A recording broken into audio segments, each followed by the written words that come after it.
Ìgboro ti dàrú, ẹ̀yẹ máa rọjú. Dúpẹ́ Onítìrí Opó Abiola come closer. Jọ̀wọ́ bá wa kó àwọn fámílì ẹ o. Ẹ̀yin yẹ́yìn bàbá tẹ́ wò mí ó ti ṣẹlẹ̀ o, tẹ́ bá gbọ́ ó ti gẹ̀gẹ̀gẹ̀.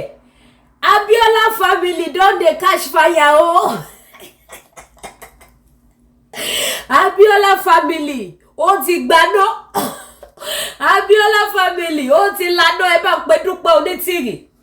Ẹ bá ń ké sí Opó Abiola o, kó wá paná o, paná. Yeah, lẹ́nìkẹ́. Ẹ wo, ẹ jẹ́ àti ẹ̀ serious. Wàláì, ó tẹ́ bá gbọ́ ti ṣẹlẹ̀. Abiola family ti laná. Ó ti múná. And we need panápaná that fit offer for us. That is why I dey shout Dúpẹ́ Onítìrí kó wá paná. Kó wá bá wa dá sọ́rọ̀ àwọn family ẹ̀. Kí Dúpẹ́ Onítìrí kọ́kọ́ wá lọ tó ọ̀rọ̀ ilé ẹ̀. Ó ṣàti níyàwó Abiola lòun. Ó lọ pa Abiola lòun. Kó kọ́kọ́ bá wa pé panápaná wàrísì kọ́kọ́ bá wa pa iná tó ń jólé Abiola iná. Iná yẹn bad ẹ̀ sáà tí mo gbà tó máa kú o. Àti mo bí tó máa jó dé. Iná tó ń jó nílé Abiola lọ́wọ́lọ́wọ́ bí mo ṣe ń bá yín sọ̀rọ̀ yìí. A nídi panápaná tó lágbára. Òun mo ṣe ń pe Opó Abiola. Dúpẹ́ Onítìrí kó wá bá wa pa iná tó ń jó nílé ọkọ ẹ̀ kó tó wá bá wa paná Nàìjíríà. Kó kọ́kọ́ lọ tó ilé ọkọ ẹ̀. Kó lọ tún ilé ọkọ ẹ̀ ṣe. Kó tó wá gbẹ́nu sí màtá orílẹ̀-èdè. Àwọn tí wọn ò lè maintain property Abiola. Àwọn tí wọ́n jẹ́ kó orúkọ Abiola kó parun. Ṣé àwọn gbèrè yẹn ló fẹ́ tòlù? Ẹ̀yin yẹ́ ìbàbá ẹ kó bá mi gbójayọ̀ sókè. Ẹ kó bá mi gbọ́rọ̀ látẹnu ọmọ Abiola.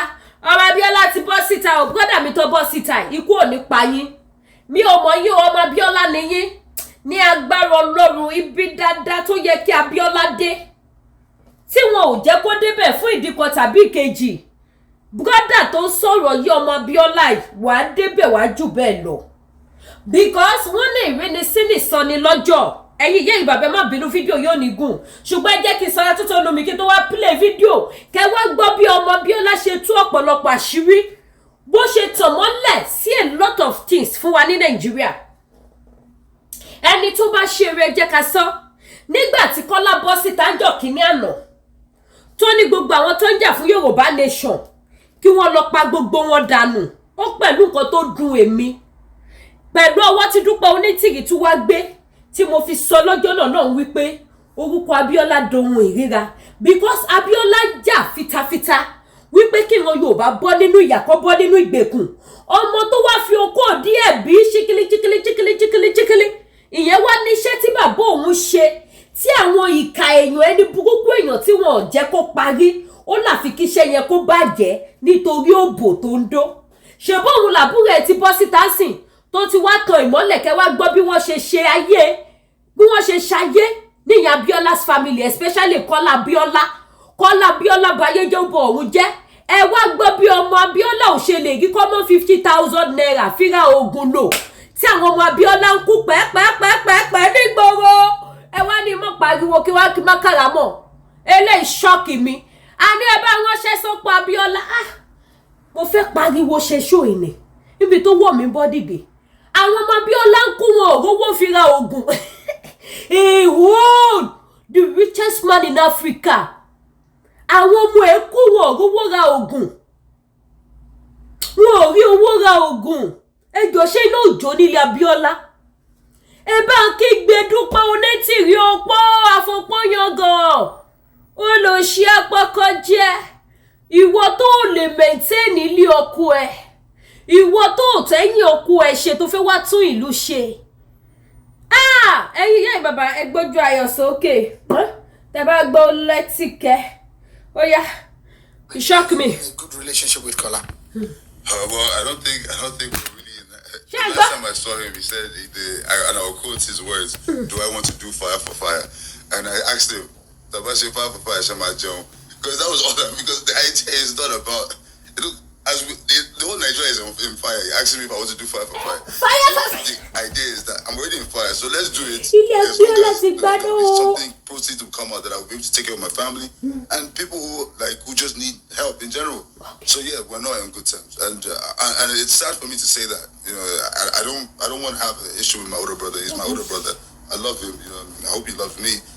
But I have no ill will. I'm just saying that this is our collective responsibility, and if you're not doing your part, then you should just step aside. It's very simple. I mean, do you blame him for the manner in which things have gone? Do you think that the legacy of the MKO Abiola would have been properly sustained better than it is right now? Yeah, I definitely do, because he was in a pivotal position, especially after the whole crisis. He could have been a voice. He could have been a strong voice of true democratic values. He could have. He chose not to. Apparently, at the time, my father was still in jail. He was having relations with Babangida daughter for Christ. I don't want to. You know, it's just sad. You know, I actually even was a little bit pleased that my father didn't get to come out and see what his first son had turned out to become. So you are unhappy with him? I am unhappy. I think Nigerian people are unhappy. We saw how many people voted for him when he said he wanted to be president. I wonder how he thought he could be president. You cannot manage Abiola empire. How do you want to manage Nigeria? How does that work? This is the problem in Nigeria. People are not showing capacity in their own little spaces of work, and they then want to now get a higher position. You don't deserve a higher position. So you didn't vote for your brother? I told him. I said, you're not going to use my money to do campaign. Give me my money first, then go and campaign. Do you think that he owes you anything? He owes me a lot. Well, first of all, if he just listens to what my father said in the will and does what he's rightfully supposed to do, like every other person has done, he's not the first to be the first son of a child. We have the Falawiyos as an example. These people, I think, we have lost so much. There's so much property that my father had in this country that we can never get back, because people have sat on it and they're using it to take care of their families. But the issue here is, who is to lose? It's our money that was used to buy these things. Those properties now, you cannot build them today with the kind of money you're going to spend. I'm talking about the silo in Kwara State, Lafiaki, 20,000 metric ton silo with 10,000 hectares of land. How much do you want to pay for that land now? You know, it's sad that, you know, your father has reached a certain level and you cannot continue from where he stopped. I want him to explain to me where exactly he has gone with this. Oh, yeah, and you are seeing the signs and you still keep going. I don't understand this. And this is 30 years down the line. So it's not like I waited a year after my father died and I'm making these accusations. I'm saying people have died in this 30 years.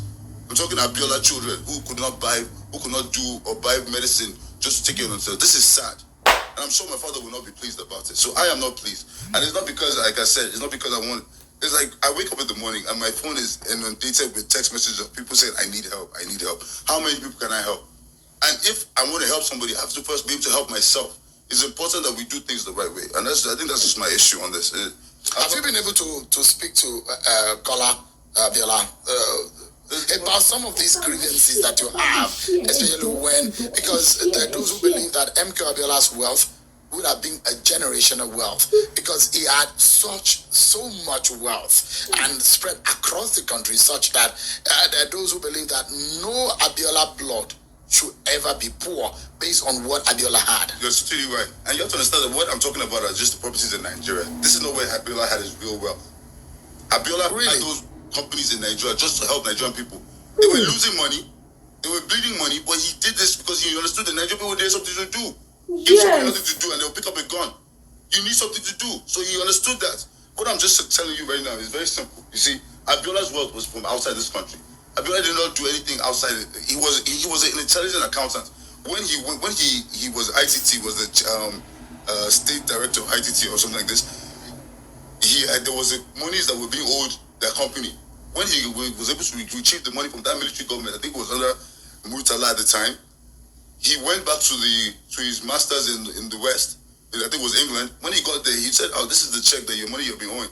And then they were now going to offer him like a commission. He said, "No, give me shares." No. So my father has shares. So I told Barakola when I go back to Nigeria, I said, "The monies that are outside the country, I don't want to disturb you with that. That is for you. Eat it, die. Eat it. Do whatever you want. That's your business. But the ones that are in Nigeria, we will die there." Have you been able to take that up? We will die there. Some of the businesses. Like I said, we took over Concord. That has been at the time we took it over. He went ballistic, took me to the KBC Akiolu's palace to tell me why I should leave the place. I'll even give you a funny story. The day I went to that Concord, this would have been maybe 18 years had passed. I'd been in Nigeria. I'd been working in Osun State at that time with Ariwo Walaa Nla. Thank God for that, for him. Because if not for him, I wouldn't probably have had the courage to do what I did. It was the second term. I was on my way to Oshogbo, and I just kept on thinking because I had 2 kids, young kids at the time, and I had to go to Oshogbo. I stayed 3 months, then I'll be relieved. Somebody else will come, and then I'll come back home. That was not a way to have a young family. But anyway, I was doing it, and on the way there, I was just thinking that if anything happened to me on this road, now what would I say? Well, we had properties in Ikeja, right by the airport. We had properties in Oshodi. We have properties, and these properties are not just properties. These are billions of naira, today's money. So I am maybe. Are they still there now? Concord is still there. These properties were put under Abiola's name. You can't sell something that is not your name. So the idea for Adadi, and I think that was his idea, was that if we all don't come together and decide to sell something, nothing can be done. What Bakola, I think, was doing things in our absence, and now that we're all old enough, and when we enter the property, those that he had maybe done these shady deals with will now be attacking it. Will be going to meet him. He's now attacking me. I wasn't there when you made those agreements, and I'm not in any way. But you had Jamiu is your brother. Yeah. Afsat is your sister. Yeah. They are older. And they're perhaps closer in age to Kola. All of these grievances, have they taken it up with him? Well, I realized something once I grew older. I told you I was real young when this happened. Apparently, maybe there was some kind of politics happening within the family that I wasn't aware of, or maybe I was too young to understand what was happening. Because me and going to America is the kind of place where you speak your mind, and it's a freedom of speech kind of thing. So I learned to be open. So I understand. I think for them, they're just a little bit still traumatized by the whole event. You have to understand that. Me, I lost my father when I was only about like 11 or 10. They saw my dad throughout, so they had a more intense relationship with him.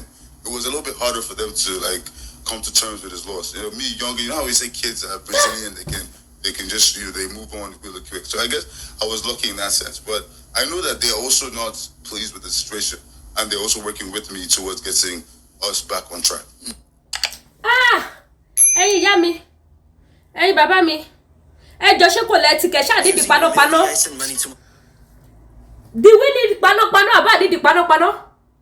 Ẹ kọ́kọ́ gbọ́, ó ní Kọ́lá sọ wípé no kí tiẹ̀ kọ́kọ́ tó lọ síbẹ̀ yẹn. Ẹ jẹ́ ká kọ́kọ́ sáré fi ìṣẹ́jú kan ká tún fi gbàdúrà fún olóògbé. Pẹ̀lú nǹkan tá gbọ́ látẹnu ọmọ olóògbé. K'Ọlọ́run bá wa tẹ́ Abiola sí afẹ́fẹ́ rere. Kí Ọlọ́run bá wa tẹ́ afẹ́fẹ́ rere, kó bá wa tẹ́ Abiola sí afẹ́fẹ́ rere. And I will tell you the reason why I'm saying this prayer. Màá fa ìdí tí mo fi ṣàdúrà ẹ̀, màá fa yọ nínú topic, nínú statement tí ọmọ Abiola tó utter. Now, fire for fire. Ṣé tí wọ́n jọ ayé lóde á nídìí panápaná. Ngbà tí Kọ́lá sọ fún àbúrò ẹ̀ pé can you do fire to fire? Àbúrò ní fire to fire tó wà Nàìjíríà tí kò ti ju fire lọ. Tó yẹ ká máa wá panápaná sí. Àní ẹ bá ké sí Dúpẹ́ Onítìrí ọ̀pọ̀ Abiola, ọ̀pọ̀ ló lè paná tó wà ńlẹ̀. Ṣé bó òun ló lè ru Nàìjíríà? Òun ló lè separate, òun ló lè ṣe, òun lọ́lọ́run fi wọ́n. Ó yẹ kọ́ lóun dẹ̀ lè bá wa fi wọ́n ọ̀pọ̀ Abiola náà bó ṣe máa bá wa pa iná tó ń jó nílé Abiola. Ẹgbọ́n tí ọmọ Abiola sọ. Ó ní bàbá òun ò make money in Nigeria. Ó invest sí Nigeria ni láti lè jẹ́ káwọn tó wà ní Nigeria jẹ àjẹyó àti àjẹṣẹ́kù kí wọ́n lè bọ́ nínú ìyà, kí wọ́n lè bọ́ nínú ìdààmú.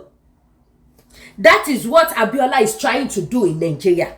Abiola have a lot of property outside the country. He have a lot of wealth outside the country. And still, ó make sure wípé gbogbo owó tó wọlé lọ́hùn yẹn òun fi wá invest sí Nigeria nítorí ìran Yorùbá láti bọ́ lóko ẹrú. Abiola wá dolóògbé lójijì kàkà kí ọmọ tó bí tó fi okó díẹ̀ bí kó wá dìde tó kí gbogbo ọmọ Yorùbá. You can't tell me you don't see the kind of love a whole Nigerians, even all over the country, they have for MKO Abiola Moshood. Kọ́lá ò lè sọ fún wa wípé òun ò rí ìfẹ́ tí gbogbo àgbáyé tí wọ́n ní sí MKO Abiola. Ṣùgbọ́n gbà tó joyè Mr. Doboyo, ẹ bá hashtag ẹ̀ Doboyo àkọ́bí MKO Abiola. ó ti torí òbò kábíyèsí o ẹ̀mí àwọn wòlíì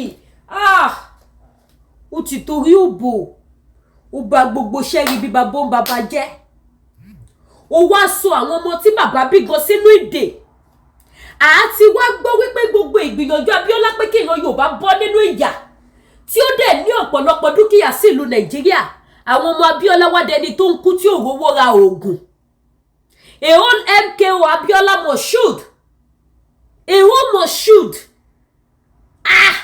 ó tó mo kéré nígbà tí Abiola máa kú but all the same náà kékeré ni mo ti gbọ́ mo rántí asáfófótì ní Ìyànà Pàjá lọ́jọ́ náà mo sá ṣẹ́gẹ̀ mi ò lè gbàgbé jọ́nà ọjọ́ burúkú lọ́dà bíríjì Ìyànà Pàjá ibẹ̀ lèmi àti ìyá mi wà tó ti sọ fún wa wípé ó ti pẹ́ MKO Abiola tó ti sùn táyà sí títì tá ti ń sáfófótì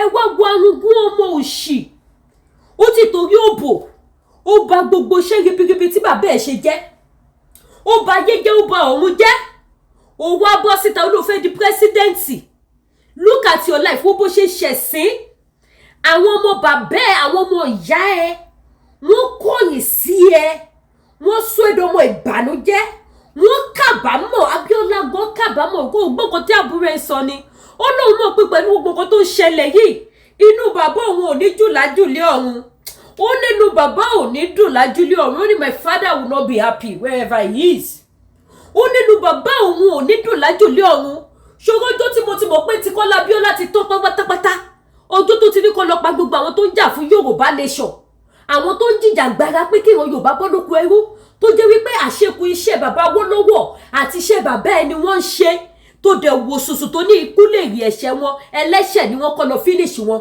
ọjọ́ yẹn ni mo ti mọ̀ wípé yes Abiola kò rọ́mọ fẹ̀yìn lẹ́fun ọjọ́ yẹn ni mo ti mọ̀ pé MKO Abiola kò fi ọmọ fi ẹ̀yìn lẹ́fun kò rọ́mọ fayé lẹ́fun Kọ́lá ò sí nínú àwọn ọmọ tó fayé lẹ́fun ẹ wá gbọ́ gbogbo ìṣẹ̀lẹ̀ láabi ẹ wo gbogbo àwọn property tí MKO Abiola kọ́ ló bá wa tí bàbá sí afẹ́fẹ́ rere kí ó ló bá wa di ilé àti ọ̀nà bàbá yẹn mú fún àwọn ọmọ nǹkan tó wà nínú ilé yẹn tí kì í ṣe ọmọ àlè ní Kọ́lá Abiola gbàgbé pa etí o àfẹ́tí Kọ́lá lọ́jà ẹ gbàgbé bóyá ìṣẹ̀lẹ̀ ọmọ àlè ní yes ọmọ àlè ní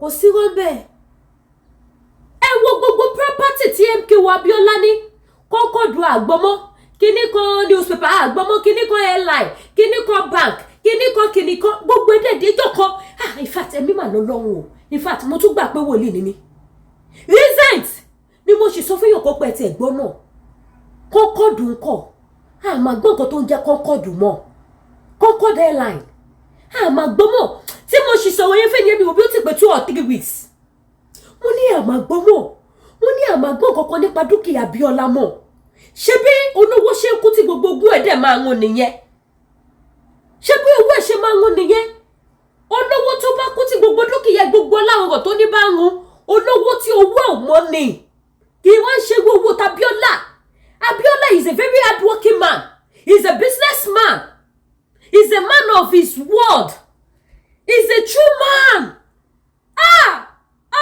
ọmọ ẹni ìbájọ ni àbáyọ Dúpẹ́ Onítìrí ibo ló wà wá bá wa paná ìṣe òpó Abiola àfòpó yọgàn can you imagine Abiola kú ọmọ ṣe rádaràda Abiola kú wèrè Dúpẹ́ náà proud kiri òpó Abiola òun náà fòpó yọgàn fi nǹkan gidi yọpọ̀ nípa MKO Abiola fi nǹkan tó dùn mọ́ gbogbo ènìyàn nínú nǹkan tí gbogbo ayé máa gbóṣùbà fún yín fi yọgàn nípa MKO Abiola àfi nǹkan ìbànújẹ́ nǹkan burúkú nǹkan òṣì nǹkan ríra ṣé ó yẹ kó jẹ́ bẹ́ẹ̀ ní orílẹ̀-èdè Nàìjíríà of nowadays pẹ̀lú gbogbo ipa ribiribi tí MKO Abiola kú kí ọmọ Abiola kan wá gbé àpótí kó wá lulẹ̀.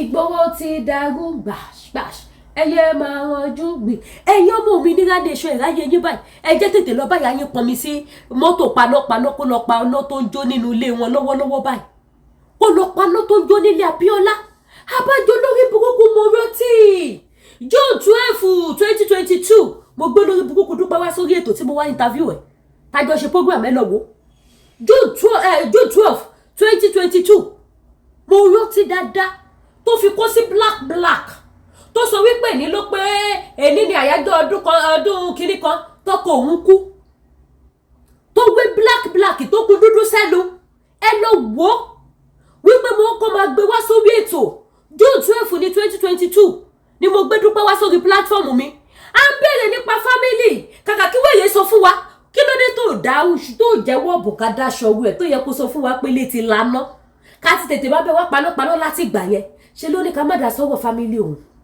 ò gbọ́n family òun wá sórí social media àṣẹ olórí burúkú ni Dúpẹ́ àṣẹ létí lánà àṣẹ gbogbo ti dàrú àṣẹ kò rọgbọ́ èwo MKO Abiola Moshood ọmọ wọn wá ń kú nítorí wọn ò rí owó fi ra oògùn ẹ̀yin ọmọ Yorùbá tàtà ẹ̀yin onínúure ọlọ́kàn rẹ̀ ẹ̀yin ẹni bí ẹni èèyàn bí èèyàn ṣé ó yẹ kó dà báyìí nídìílé Abiola kí ni Abiola ṣe fún ìran Yorùbá fún gbogbo àgbáyé tó fi deserve kó kú tó kójú ẹkẹyìn ẹ bàjẹ́ kí l'Abiola ṣe kí ló ṣe kí lè ṣe Abiola did nothing wrong Abiola ò ṣe bí kí ló dé gbogbo abiyamọ ẹ máa gbàdúrà kọ́nà kó fún yín lọ́mọ tó máa wo lédè yín kọ́lá Abiola ò wo lédè Abiola nítorí òbò tí ò gbé ẹ wáyé tí Babangida ò gbé ẹ síbẹ̀ kó jẹ president Nàìjíríà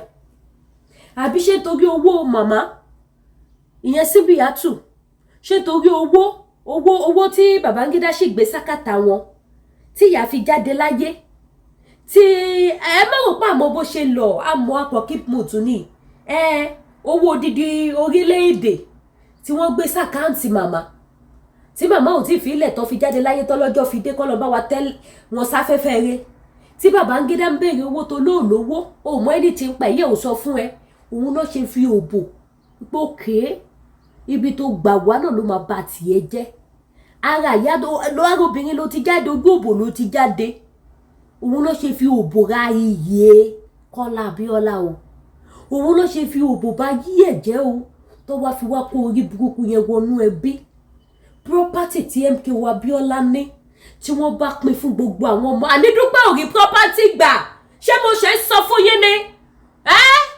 ẹ̀yin màmá láyọ̀ bàbá ẹ̀yin olófo ẹ̀yin òpònú amúkú mẹ́kọ ẹ̀yin dìdìrín ń dírọ́bó ṣé tí kò jẹ́ ayé lóde àbí kí ló ti pè dìdìrín Opó Abíọ́lá a challenge you yàtọ̀ sílẹ̀ sùúrù lérè tí Abíọ́lá rà fún ẹ kó tó kú tún mú property nítorí gbà lọ́wọ́ Kọ́lá wa kò rí nàdà kò rí gbà Kọ́lá ò fún gbogbo ọmọ ní property ó gbẹ́sẹ̀ lé ó fi dógẹ̀lẹ̀gẹ́ ó fi jẹ Ṣàkí onírun ó fi gbogbo property jẹ Ṣàkí onírun nígbà tí Dúpẹ́ ṣe bí tòótọ́ tó débẹ̀ tó fẹ́ gba property onígbà do DNA test fún àwọn ọmọ tó lé òbí Dúpẹ́ ya kálẹ̀ tó wà ọmọ àlè ló kọ́wọ́ tiẹ̀ náà ẹ bá mi jù fún wọn àjírí gbogbo yín ti tú wọn ò rí property kankan gbà ọpẹ́lọpẹ́ bọ̀ dáadáa yìí òun ló ṣẹ̀ṣẹ̀ ń jà fitafita sí gbogbo ọmọ Yorùbá tó bá ṣeéṣe láti ṣe kíni láti fọwọ́sowọ́pọ̀ pẹ̀lú eléyìí láti lè fi jẹ́ kí iṣẹ́ ribiribi iṣẹ́ dáadáa tí Awólọ́wọ̀ ṣe àti Abíọ́lá kó má bàjẹ́ gbé mi ò fọ́ sí yín o tó bá ṣeéṣe ni o Ọlọ́run ti fojú ọ̀dàlẹ̀ ọmọ àlè hàn Ọlọ́run ti fojú ọmọ gidi hàn nínú ìdílé Abíọ́lá ẹgbẹ́ gbogbo nǹkan tí bọ̀bọ̀ yìí sọ ó lóun ní àwọn ẹ̀gbọ́n kan ó ní but òun ò mọ̀ nǹkan tó ṣẹlẹ̀ sí wọn maybe they have one political game that they were playing they can't tell the truth they can't fight the battle ó ní but hi bóyá bí tó ti gbọ́ òun wá ní Amẹ́ríkà òun máa sọ tòótọ́ sápàtẹ́lẹ̀ alágbàlagbà sí tọ́ ẹni máa kú kó kú ẹni máa yè kó yè ẹ wo wọn bá property tí bọ̀bọ̀ yìí ti rí gbà lọ́wọ́ Kọ́lá sí ọpẹ́lọpẹ́ àtìlẹ́yìn àwọn kan ó lóun ti gba Concord padà tó dájú wípé wọ́n ti máa ṣiṣẹ́ lórí bí wọ́n ṣe máa gbé iléeṣẹ́ Concord dìde look at the way this guy was speaking look at his body's language ẹ mọ̀ pé yes this is Abiola second ẹ mọ̀ pé this is Abiola second tó máa nífẹ̀ẹ́ mẹ̀kúnnù ó lóun sọ fún ẹgbẹ́ wọn pé people are dying people are suffering ó lóun fẹ́ lọ máa campaign fún Nàìjíríà ó lóun fẹ́ máa lọ dìbò I personally I will not use my money to support you ó lóun support ẹ because ó mọ̀ pé kì í ṣe kó tó wọ Nàìjíríà kọ́ ni Nàìjíríà is gone already. For you to put down your money that you want to use it for campaign, it means you are just wasting your time, you are wasting your money, you are wasting your energy. You are wasting everything you have in your life. And you will go down empty-handed. You will go down empty. You will go down empty. So look at the way this guy was talking. Look at the body language. Òun ló jẹ́ kí n fọ́ pé wow. Nígbà tí mo rí fídíò yẹn mo ní yẹ eléyìí. Àmàgbẹ́dẹ́bẹ̀ apariwo panápaná Wàrísì. Onítìrí Wàrísì. Panápaná Wàrísì. Dúpẹ́ bá bẹ̀rẹ̀ paná o. Iná tó ń jólé Abiola yìí. Lẹ́yìn òde. Look at ewo now. Olóhùn wà age of 11 years ni bàbá kú. That was 30 years back. Which means we on the 40 plus ló wà báyìí sìn. 40 plus. And he's not supporting anything political in Nigeria. Lẹ́yìn púpọ̀ wá bóun ṣe máa make ẹ̀. Tóun máa succeed. Tóun máa níṣẹ́. If you want to have better job in Nigeria, you have to follow some political party. I'm sure that is what this guy is doing now. Because he mentioned one former governor, a recent governor ni, I don't know. And he mentioned some obas. Àtìlẹ́yìn wọn làwọn fi rí àwọn property kọ̀ọ̀kan gbà. Kọ́lá Abiola, you not ashamed of yourself? Èrò ló pọ̀ mú lérò tó wá gbélé ṣubú lójijì. Why tó pọ̀ títẹ̀ da ilérú? Why tó gbélé ṣubú lójijì? Kọ́lá Abiola. Can you imagine? Ẹ̀yin yẹn bàbá, ẹ má jẹ́ àròjọ́ jù. Èyí ta tó rire o. Ẹ̀yin òmìnira nation. Ṣé ilé Abiola tí ó tò? Gbogbo ọpọlọ tí Dúpẹ́ lòun ní. Gbogbo olúwa fi rán mi wá Dúpẹ́ jọ̀ọ́. Tolúwa ò bá wa run ẹ kó bá wa tún ilé Abiola ṣe because tí ilé Abiola bá so wọ́n. Tí gbogbo nǹkan Abiola lọ bó ti yẹ kó lọ. Àwọn ọmọ Yorùbá máa benefit from it. Àwọn ọmọ Yorùbá máa jẹ níbẹ̀ because àti rí lára àwọn ọmọ Abiola sára wọn ní bọ̀dá ìsinyìí. Ó mọ̀ pé nítorí àwọn tálákà àwọn tí yà ń jẹ ní bàbá òun ṣe investment jọ ló ṣe ní shares jọ láti lè fi help wọn. So ó fi wọn pé tí Abiola bá túbà tó bá tòrò tí gbogbo business ń boost bó ṣe yẹ kó boost tí gbogbo iléeṣẹ́ lọ tó wọ́n wọlé everything ṣe ìwọ Yorùbá máa benefit níbẹ̀. Ẹ̀yin òmìnira nation ẹ bá wa bìyà ayé lẹ́rìí òpó Abiola fòpó yọgàn òpònú ọlọ́pọlọ kúkú ẹ bá mi bí lẹ́rìí wípé why tí ò make sure wípé léyẹ ò dàrú why tí ò paná tó jó ní ilé yẹ. Ẹgbẹ́ ọ̀tá ọmọ Abiola sọ ó ní òun sọ fún ẹ̀gbọ́n òun wípé ìwọ tó lè maintain Abiola empire ṣé ìwọ ló fẹ́ maintain ìlú Dúpẹ́ Onítìrí ṣé ìwọ tó lè maintain Abiola empire ṣé ìwọ ló fẹ́ maintain Yorùbá nation ìwọ tó ṣe governor lásán òòrí ṣe olùlẹ̀ ní ayé ẹ bàjẹ́ ó wọlẹ̀ ní bí àrá yes or no nígbà tó gbàpò tí ìbò ibi tẹ́ máa ti mọ̀ wípé Abiola ò rí ọ̀pọ̀lọpọ̀ èèyàn tó dá fi ayé lẹ̀ fún àwọn oṣù kìíní ó lulẹ̀ ó ṣèkejì ó lulẹ̀ ó lulẹ̀ àwọn fẹ́lifẹ́lí people àwọn ló pọ̀ jù nínú àwọn tábíọ́lá fi ayé lẹ̀ fún ara wọn ni Dúpẹ́ Onítìrí ó gbàpò tí ìbò ó lulẹ̀ Kọ́lá Abiola gbàpò tí ìbò ó lulẹ̀ Kọ́lá bà gbogbo bísínẹ́sì jẹ́ ó jẹ gbogbo bísínẹ́sì ó fowó jógẹ̀lẹ̀ jẹ́ ó fi jẹ Ṣàkí onírun ó fowó jẹ Ṣàkí onírun ẹ wo Dúpẹ́ Onítìrí náà ó lulẹ̀ náà ní àgbà tí yẹn náà campaign tó lóun fẹ́ di gọ́fúnà ní 2015 àwọn ọmọ kéékèèké ló ń do with the hope pé òun á rí gbogbo àwọn yúùtù yẹn òun á rí wọn lò fi ṣe election ẹ bá mi ṣí ẹ̀ fún kó bọ́ síta kó wá dènà yẹn ká bá kó jáde èmi ò kọ̀ láyè máa fobìnrin ẹgbẹ́ mi ṣe lẹ́yà ni àwọn ọmọ kókòkò báyìí ni wọ́n ń do Dúpẹ́ bó ṣe ń pariwo nísìn ẹ̀yin yúùtù lẹ́ máa ṣèjọba ẹ̀yin yúùtù lẹ́ nílùú bó ṣe ṣe ní 2015 náà nìyẹn ariwo ẹ̀yin youth I'm going there nítorí ẹ̀yin youth káyé yín lè rọrùn kẹkàwé kẹríṣẹ́ kẹṣe kíníkan àwọn youth yẹn ó bẹ̀rẹ̀ sí ní lóbólẹ̀ fún wọn wọ́n bẹ̀rẹ̀ sí ní do àwọn ọmọ kókòkò láti lè rí wọn lò fi ṣiṣẹ́ at the end of it ó ṣubú kò dìde mọ́ ó lulẹ̀ ó bá kálẹ̀ ó tún jẹ gbèsè l'Abẹ́òkúta gbogbo owó tó fi campaign Dúpẹ́ I challenge you bọ́ síta wọ́n lọ́wọ́n kò wá sọ Dúpẹ́ ògì gbèsè yẹn sọ àfi tó bá ẹ̀ṣẹ̀ sọ nínú owó òmìnira nation sìn because àwọn tó yáwó lọ́wọ́ àwọn náà rẹ́dí àti wọ́n fẹ́ bá pò àfi tó bá ẹ̀ṣẹ̀ owó yẹn sọ sìn tó fi ṣe pé káṣírí òun má tún kóun má ṣẹ̀sìn kóun má ṣẹlẹ́yà òun nìkan ló kù bọ́ bí ó bá sí yẹn gbèsè yẹn ṣì wà ń bẹ̀ irú wọn yẹn náà ló tún wá dìde sìn ló bẹ̀rẹ̀ sí ní confuse àwọn èèyàn ló mislead àwọn èèyàn ìwọ lọ́lọ́run fi wọ́n ẹ ti gba Yorùbá nation I was so surprised ẹ̀yin yẹ́yìn bàbá nígbà tí Dúpẹ́ máa ṣe prógrámù ní ìjẹta Dúpẹ́ ní láti máa sọ wípé a ṣẹ̀ṣẹ̀ fẹ́ ṣe ètò bí ìjọba délé ṣe fẹ́ bẹ̀rẹ̀ iṣẹ́. Ṣé kò yà yín lẹ́nu? Màá gbé wá, màá wá play ẹ̀ fún yín. Tí ẹ bá gbọ́ ohun tí Dúpẹ́ sọ ní ìjẹta òde yìí, Dúpẹ́ ní a ṣẹ̀ṣẹ̀ fẹ́ máa ṣe ètò bí ìjọba délé ṣe máa bẹ̀rẹ̀ iṣẹ́. Ní ìwọ tó sọ wípé jọ́ tí ìjọba Adélé bá ti wọlé báyìí ni wọ́n ti bẹ̀rẹ̀ iṣẹ́. Tí wọ́n dẹ̀ wọlé tó tẹ bẹ̀rẹ̀ sí pariwo pé gbogbo ìjọba délé orílẹ̀-èdè pátápátá ni wọ́n ti bẹ̀rẹ̀ iṣẹ́. Tí ìyá Kogi náà bẹ̀rẹ̀ sí sọ pé ẹ̀yin ìjọba Adélé tìlú Kogi ẹ jọ̀ọ́ ẹ bá wa ṣètò tó hospital òun làwọn wà lọ hospital tí ó sì doctor tí ó sì nurse yìí tí mo fi ṣe program gbà yẹn pé kí lẹ tún wá ní hospital ìjọba Nàìjíríà nígbà tá Adélé ti bẹ̀rẹ̀ iṣẹ́. Ẹ̀yin tẹ́ bá follow mi dáadáa ẹ mọ̀ tí program yẹn ṣì wà YouTube mi. Tí Dúpẹ́ sọ wípé tí Adélé bá ti lè wọlé báyìí wọn ò bí yàrá yẹn bàbá ńlá kó èèyàn kan dáadáa kó fowó kàn wọ́n. Iṣẹ́ ti bẹ̀rẹ̀ ní parawo kíní kan ti ṣe kíní kan kíní kan ti ṣe kíní kan. Dúpẹ́ ṣẹ̀ṣẹ̀ wá sọ ní ìjẹta nígbà tó gbé Adélé wọlé ṣe wọ́n ti gbogbo géèmù yẹn bó ṣe ṣẹlẹ̀ tí wọ́n lájọ àgbáyé wọ́n ti sùn Nàìjíríà wọ́n tún congrats Nàìjíríà wọ́n kí wa fún June 12 wọ́n kí gbogbo Nàìjíríà fún June 12 fún ìrántí MKO Abiola ọmọ ti wà ọkì wa.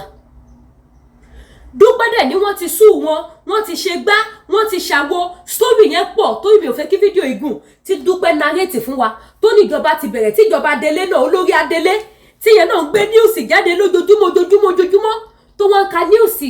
Ìyàlẹ́nu ló wá jẹ́ fún tó láwọn ti bẹ̀rẹ̀ iṣẹ́ àwọn tí ń ṣiṣẹ́ tàdé pariwo pòkè ẹ ti bẹ̀rẹ̀ iṣẹ́. Ibo ni ọ́fíìsì yín wà ní Nàìjíríà? Ibo ni ọ́fíìsì yín ní Ìbàdàn? Ibo ni ọ́fíìsì yín l'Óṣogbo? Ibo ni l'Ékòó? Ibo ni l'Ọ́yọ́? Ibo ni l'Abẹ́òkúta? Tí wọn rí sì fọ̀ fún wa àfi bí Dúpẹ́ tún ṣe wá bọ́ síta sí ibi tẹ́ máa ti mọ̀ wípé Abiola kò rí àwọn èèyàn gidi fẹ̀yìn lẹ̀ fún. Àfàwọn ọmọ tó ṣẹ̀ṣẹ̀ dìde irú ẹni tó sọ pé òun wà age of 11 years ni bàbá jáde láyé ń sìn yàtọ̀ sáwọn tó ti gbọ́njú àwọn tó ti gúnyàn àwọn tó ti ń dóko bíi ti dúpọ̀ onítìrí tí wọ́n wà ń gbà yẹn gbà sí bàbá kú. Gbogbo àwọn sẹ́ẹ̀tì yẹn they are what èbó wo ni kí n lò fún wọn kí n lè èbó tó wá fún wọn lórí àbí ìlú Yorùbá. Ẹranko ni wọ́n ìkejì ẹranko lásán ìkejì ajá wọn wúlò. Àwọn tó kéré nígbà yẹn àwọn lọmọ gidi tábíọ́lá fayé lẹ̀ fún. Ọlọ́dẹ tí ń bá wa wò wọ́n ní kankan irú wọn ni brọ́dà mi tó bọ́ta tó sọ̀rọ̀ yìí. Ọlọ́run á dẹ̀ túbọ̀ ṣe gbogbo wọn náà ní gé àlọ́yè wọn ò ní sọnù bẹ́ẹ̀ gbọ́n wọn bí àti gbogbo wọn ṣe sọnù. Dúpẹ́ níjọba Adélé ṣẹ̀ṣẹ̀ tó fẹ́ bẹ̀rẹ̀ iṣẹ́ ni ó ní pẹ̀lú jó mo máa gbé fídíò yẹn wá subscribe sí YouTube channel mi kẹtọ notification bell yín mo máa gbé wá máa wá play ẹ̀ fún yín. Ìjẹta ṣé ìjẹta ni ẹ jẹ́ wò ní ṣọ́ ó dà pé àná ni mò ń gbọ́ àná ni kì í ṣe ìjẹta mo ń bọ̀ ó wà níbi tí mo ra keep ẹ̀ sí pé tí má ti ráyè máa wá fi ṣe program ẹ jẹ́ sáré wò kí n má mú òfò fún yín ń bọ̀ bíbá ikọ̀ mo fi sí ń bọ̀. Ó ní láti máa sọ wípé àwọn ṣẹ̀ṣẹ̀ ń ṣe preparation bí ìjọba Adélé ṣe máa bẹ̀rẹ̀ iṣẹ́ after 2 years. Dúpẹ́ lẹ́yìn tó ti tàn wá fún odidi ọdún méjì ó wá lẹ́nu ó lánú gbàgà ó wá sọ fún wa wípé ìwọ ṣẹ̀ṣẹ̀ ń ṣe preparation bí ìjọba Adélé ṣe máa bẹ̀rẹ̀ iṣẹ́. Ibo mo fi fídíò yìí sí mo keep ẹ̀ síkun mi wá fẹ́ wọ́n tí tó jẹ́ nínú àwọn síìmù mi yẹn o mo ṣáà keep ẹ̀ máa gbé wá fún yín máa gbé wá ọ̀ ẹ jẹ́ sáré ṣe báyìí I get ẹ̀ fún yín sìn. Èmi ò ríru ti Dúpẹ́ Onítìrí o láti ọdún tí mo ti dé ayé mi ara product burúkú ara product òṣì tí MKO Abiola tó fi sílẹ̀ nìyẹn o ara product ìdààmú product ìpọ́njú. Yes, I found it. Àná that was yesterday. Àná ni kì í ṣe gẹta àárọ̀ àná ni mò ń gbọ́ àárọ̀ àná ni. Ara àwọn product burúkú MKO Abiola fílẹ̀ sáyé lọ òun ni Dúpẹ́ náà. Ẹ̀yin bàbá bá mi pé ètò yóò jó ní tìyìn a máa gbé yẹn wá ẹja ká ṣe kíni káwọn kan gbádùn eléyìí náà bá wa share ojú òní tìyìn ẹ tọ notification bell yín ẹ̀rí àti bọ́ sásìkò sọ́mọ ẹ̀wọ́ bí mo ṣe ń sweat. Look at the way I'm sweating. Oh, tó yẹn tó fan. Ẹ̀yin èèyàn, ẹ má gbàgbé gbogbo àwọn product tanta lórí ìkànnì Lady K Olúwa show. Gbogbo ẹ̀yin tẹ́ bá fẹ́ polówó ọjà gbé polówó yín wá. Bẹ́ẹ̀ ni, new year, new system ẹ ṣàánú mi. Gbogbo ẹ̀yin tẹ́ bá fẹ́ ṣe owó, ẹ gbé lórí fara code mi ẹ̀yin ìkan ṣe mí o. Ṣé mo pé láti bí 3 days mo ti sọ fún yín pé ẹnu mi ti gbẹ kọjá bẹ́ẹ̀. Ẹ má ti torí pa ti wà sánmà sí kẹ́ ní kọ́kẹ́rù mi síta kí n má rówó lé san o. Ẹ lórí fara code mi kẹ́ fi ṣẹ́wó. Kí n lè rówó lé san. Kọ́mọ̀ bá lé mi jáde ìlú èbò. Ẹ lórí fara code mi ẹ lọ download Lemfi app. Rìfárà kòdù mi lẹ̀ ń wò lókè yẹn. Iṣẹ́ tí mo fẹ́ ṣe wọ́n ló gba kí n lọ fún kọ́ọ̀sì ńlọ léèwé ẹ ṣàánú mi. Tó yẹ máa wò pa ọlápá ọlẹ́sẹ̀ kí ló mọ̀ tó ti bẹ̀rẹ̀ iṣẹ́ látoṣù mélòó tó ti wà lábroad. Mo ti ní working permit, mo ti ní everything. But iṣẹ́ tí mo fẹ́ ṣe kò ṣe lọ ṣe láì lọ kọ́ọ̀sì gẹ̀dẹ̀ ní àti ṣe táfí àti ṣe gbogbo ẹ̀. Ó tún nígbà tó la máa ṣẹ̀ṣẹ̀ bẹ̀rẹ̀ kọ́ lọ ṣàánú mi. Amẹ́ríkà ò dàbí Canada wọ̀. Canada ò lè rí jámájámá ṣe. No, Amẹ́ríkà jámájámá yapa, UK jámájámá yapa. Ìyá yìí, èmi kò mọ̀ kó bó ṣe é ṣe dá òbíṣẹ́ gbọ́ pọ̀ táwọn máa náwó mu báyìí. Tá mọ̀ sí ni. Ọmọ pílánì mi mo ti dé mi, máa faṣẹ́ mọ́ra bíi. Máa make sure pé mo ṣiṣẹ́ 3 èdè. Ó wá kéré, ó kéré jù máa ṣe 3, 4 èdè. Láì mọ̀ pé lórí rẹ̀. Mo ní màá tiẹ̀ kọ́kọ́ faṣẹ́ yẹn mọ́ra náà. Fún 1 year máa jára mọ́ àṣẹ ṣùgbọ́n mo mọ̀ ṣàpẹ́ lọ ń ṣì máa ṣe Ọlọ́run á ṣe fi fún mi gẹ́gẹ́ bí èrò ọkàn mi. So ẹ gbé patronize mi o. Ẹ lo referral code mi. Ẹ̀yin tẹ́ bá wà l'Amẹ́ríkà ó máa fún yín $20 for the first time. Ẹ̀yin tẹ́ wà ní Canada ó máa fún yín $30. Ẹ̀yin tẹ́ wà ní UK ó máa fún yín ní £10 tẹ́ fún first transaction. Mo fi ọ̀nà Olódùmarè bẹ̀. Ẹ̀yin tẹ́ bá dẹ̀ fẹ́ lo referral code mi ó dẹ̀ fún mi lówó. Ẹ bá mi ju fídíò ìsìta so àwọn tó bá need the content wọ́n á lè gbé. Wọ́n lè cut ibi tí mo ti tọrọ owó yẹn ẹjọ́ torí Ọlọ́run wọ́n lè rí bẹ́ẹ̀ yẹn cut ẹ fún mi lówó. Kò sówó ebi ń pa mí ẹ fún mi lówó ọ̀kẹ́ lórí fara code mi ẹjọ́ tẹ́bà wá ti lè lò kó síjà kó fajà ẹ kọ pè mí Lady K send account number tó bá jẹ́ ẹ̀yin tẹ́ wà Canada ní email lásán lẹ need email ni ẹ bá mi send ẹ sí TD Bank. Bó bá jẹ́ Amẹ́ríkà náà ẹ bá send ẹ sí TD Bank ẹ ṣàánú mi. Ẹ ní ṣẹ̀sín o. Ẹ ní ṣẹ̀sín kí n kiri débi tẹ́ máa ṣe tawọ́rò. Ẹ rántí pé àwọn kan ti sọ pé oṣù 3 wọ́n máa mention wípé ìyàwó ṣẹ̀sín o. Ẹ ní ṣẹ̀sín ẹ ṣàánú mi ebi ń pa mí o kò sówó lọ́wọ́ mi o. Mo gbẹ́gàn o. Ẹ bá mi share fáwọn tó máa rí tó máa ṣàánú mi. Àwọn tó máa ràn mí lọ́wọ́ bá mi ràn wọ́n lọ́wọ́. Wò ọdún yìí tún lọ àwọn tó máa ràn mí lọ́wọ́ Jésù ọmọ Ọlọ́run ẹni mímọ́ Ísírẹ́lì bá mi ràn wọ́n lọ́wọ́ àwọn tó máa wò mí sùsù tó máa ní Lady K give me your account number gbà mo dáṣẹ lówó yìí Ọlọ́run ìpè 9030 bá mi bùkún fún wọn Ọlọ́run ẹ̀mí àwọn wòólì bá mi sọ wọ́n ní nílá Ọlọ́run 1947 bá mi bùkún fún wọn Ọlọ́run Samuel Bílẹ̀wọ̀ Ṣọ̀fà bá mi bùkún fún yín gbogbo ẹ̀yin tẹ́ máa wò mí ṣe láàánú tẹ́ máa ní Lady K wọ́n ṣá send account number fọ́kàn yín balẹ̀ ẹ má gbàgbé pé ọmọ pọ̀ lọ́wọ́ mi àwọn ọmọ dónọ́ọ̀tì tí wọ́n rí bàbá tẹ́lẹ̀ bá ti nà wá màá gbà àdògán lóbò anybody can togi sí bọ́dẹ̀ ṣe ń togi sí òun ló ń produce ọmọ ti pọ̀ lọ́wọ́ mi ọmọ 10 bàbá 10 kò easy orí íńtánẹ́ẹ̀tì náà ni orí íńtánẹ́ẹ̀tì mo ti dọmọ 10 bàbá 10 so ẹ ṣàánú mi ẹ fún mi lọ́wọ́ ọ̀kẹ́ lórí fárákòdù mi ọ̀kẹ́ establish business fún mi màá kọ̀ rẹ lọ sign ìwé pé tó mo fẹ́ máa ṣe business